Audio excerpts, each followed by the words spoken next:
Do you know that most people would say that happiness is the only benchmark of success? But you could be happy today and sad tomorrow. Or you can be happy after watching a comedy show and sad the next day. My point is that happiness is sometimes momentary or very short-lived. Fulfillment, on the other hand, tends to point to a longer-term happiness, if you like, a track record of happiness over time, such that when you look back, you feel happy and satisfied with your entire life and not just a moment, even if that life is not very long. Welcome to Life with Coyote Farm. Everybody wants to be happy in life. Today's story is about finding fulfillment.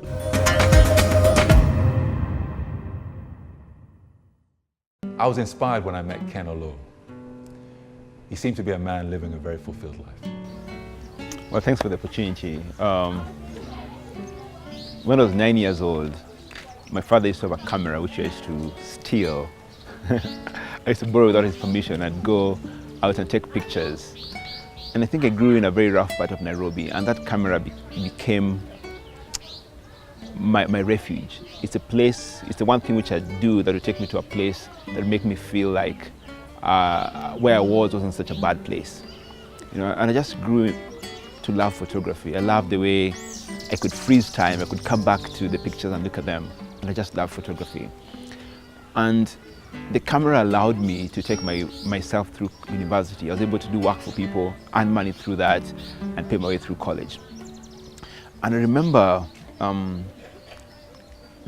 one time I was in Kampala, Uganda, and I saw this boy. He was about, I think 4 or 5 years old, walking around naked.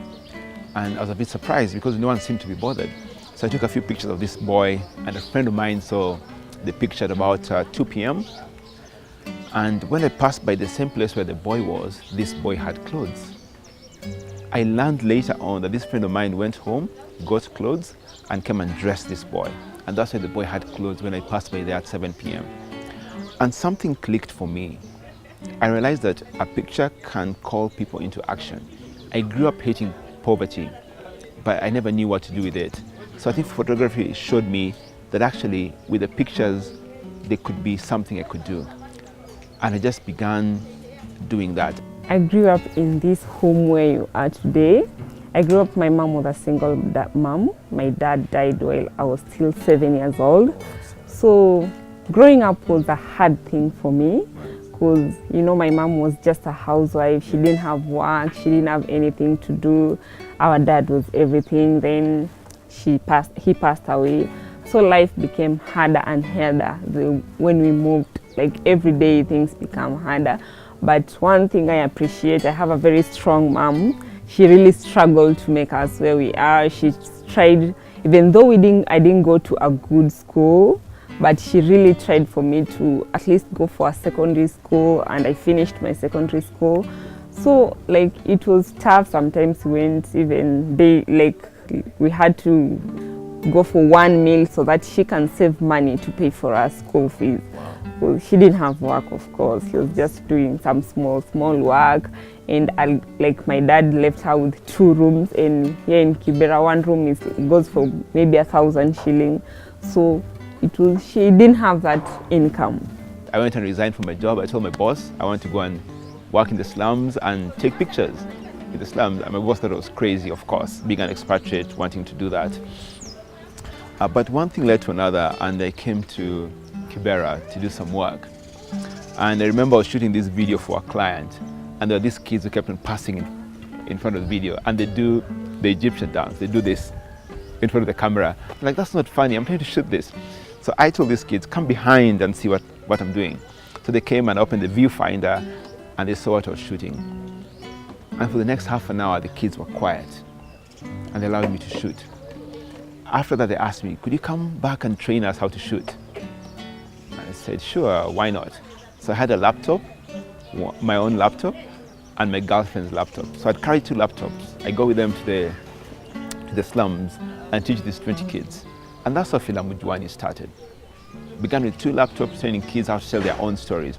And there's power in you telling your own story in your own words, you know. And I learned that the people of Kibera, where I was working at that time, where I began working at that time, never had the opportunity to tell their own stories in their own words. If you go to either YouTube or any other online platform and search for some of the slums in Kenya, you'll only see dark stories. But how about the stories of hope, the stories of life, the stories that have color? Most of those stories are rarely told by people from outside, but the people from inside, if they're resourced well, they're able to tell that story. But also for me, the big thing with Filamujwani was just seeing that with the skills that I used to earn my way through college, if somebody else was given the same skills, maybe they'd even do something bigger. So we started training young people from Kibera how to do video and photography.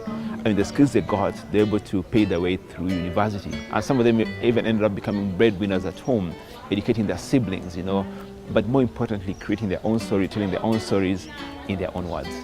So it was really hard for me. It wasn't easy. I can't say life was smooth. Life was hard. But after my Form 4, I didn't have hope in life. I lost my hope. I didn't know what to do because that was the end of my mom. She didn't have enough money to take me to college.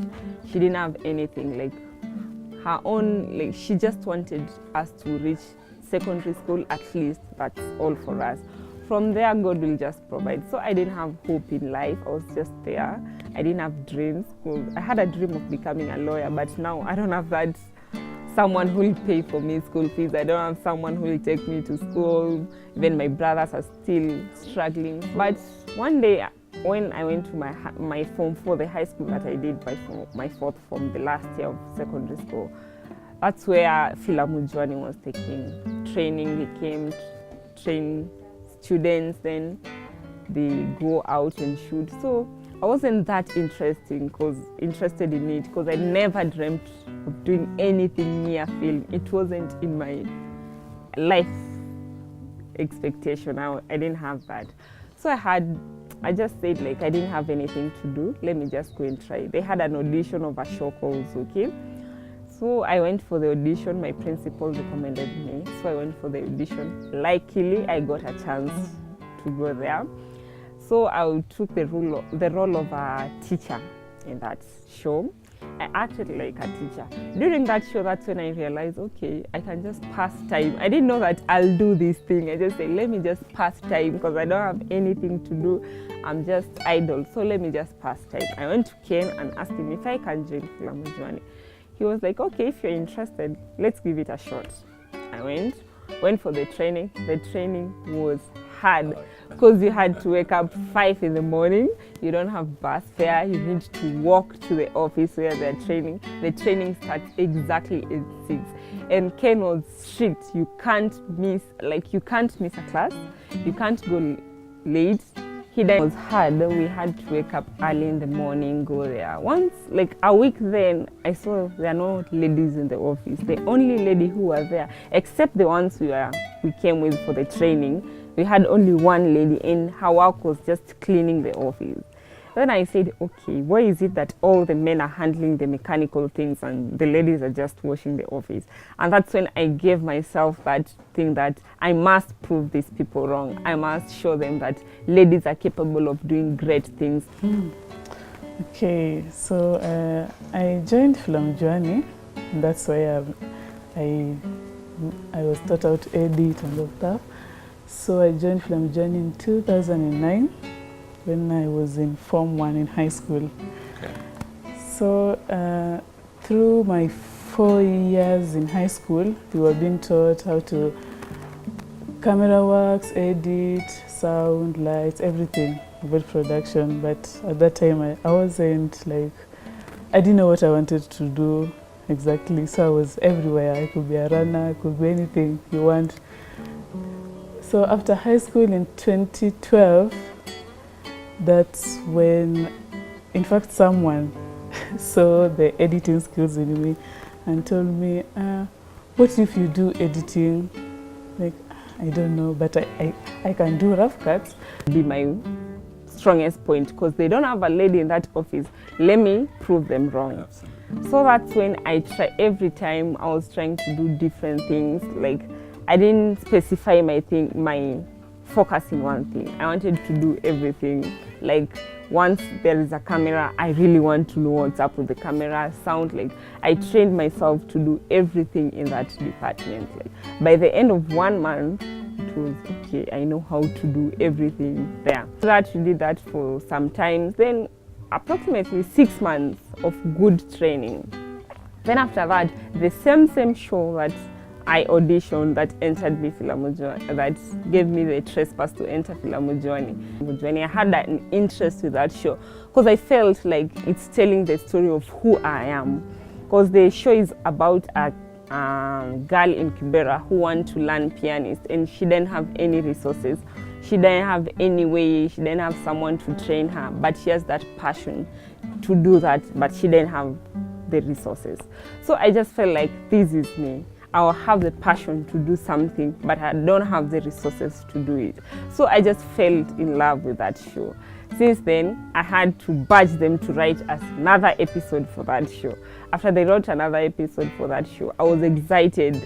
That was my first show to direct. I didn't know anything about directing, but I just said, no, I'll do this show.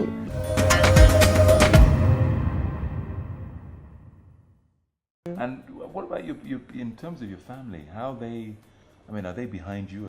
Yeah, so there was this other time I had my father telling my uncle that, are you seeing the TV?